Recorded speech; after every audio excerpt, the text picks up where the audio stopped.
I'm Anna Rice. Welcome to this free training series on footwork. This video, we're covering front court footwork, and we're talking about something I call rap.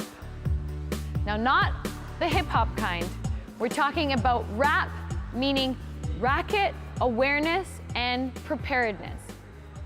And rap is so important when it comes to any kind of footwork because the racket is what leads us to the shuttle.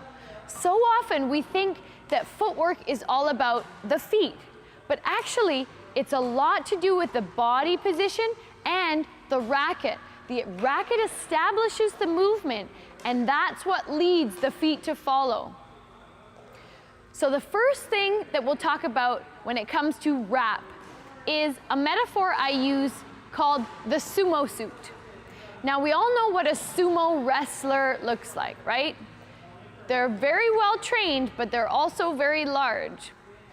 So what I want you to do when we're starting the footwork to the front court is I want you to imagine you're wearing a sumo suit, or even better, you are a sumo wrestler.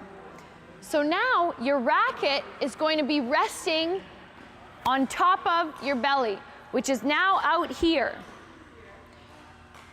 Not only that, your non-racket arm is going to be out of the way on your side, which is now out here. And the reason we start with this as our ready position is because it gives us room to move to the shot without getting jammed to our body with our racket. If you wait with your racket here, then you're going to be further away from the movement and you're going to get stuck. If the shots come to you, you won't be able to move. But by keeping your racket out in front of you, then you're still going to be able to hit the shots that come at you, and you're going to be a good foot closer to moving towards the shuttle. The second thing to be aware of when it comes to rapping is that the racket needs to move first. And the way that we train the racket moving first is another metaphor I have that has to do with walking a dog. So if you have a dog at home, you'll know what I'm talking about. If you don't, then you'll have to imagine, or if you've ever walked your friend's dog, if you're walking a dog on a leash, imagine that my racket is the leash. A well-behaved dog will stay right beside you, but a badly trained dog will run ahead at the first sign of a cat or any kind of thing that they want to chase after. And then they're pulling on the leash and dragging you around. That's the same sensation that you want to imagine when you see the shuttle come up at the net.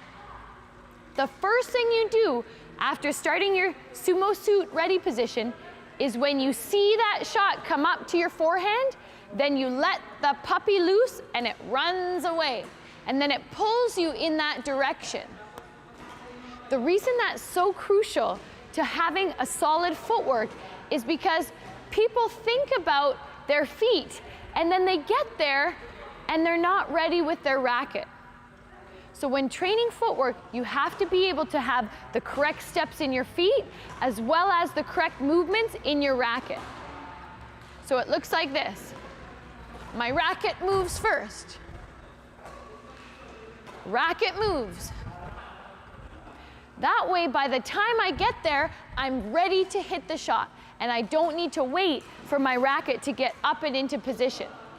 The third piece of this rap session that I want to talk about is your finish position at the net. After you finish your imaginary shot with your footwork training, it's important to stay disciplined with your racket.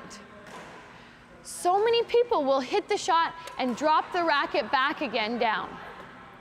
But that is just poor training because in a game situation, when the shuttle is in flight, you want to finish the net shot or the net play from here and keep the racket steady and upwards so that it's ready for the next move.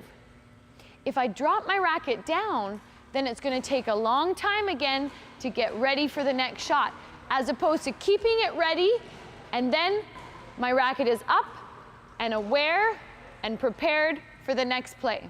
A second reason to keep the racket up after we've finished the shot at the net is because it keeps our body positioning correct. If I drop my racket down, look at the chain reaction.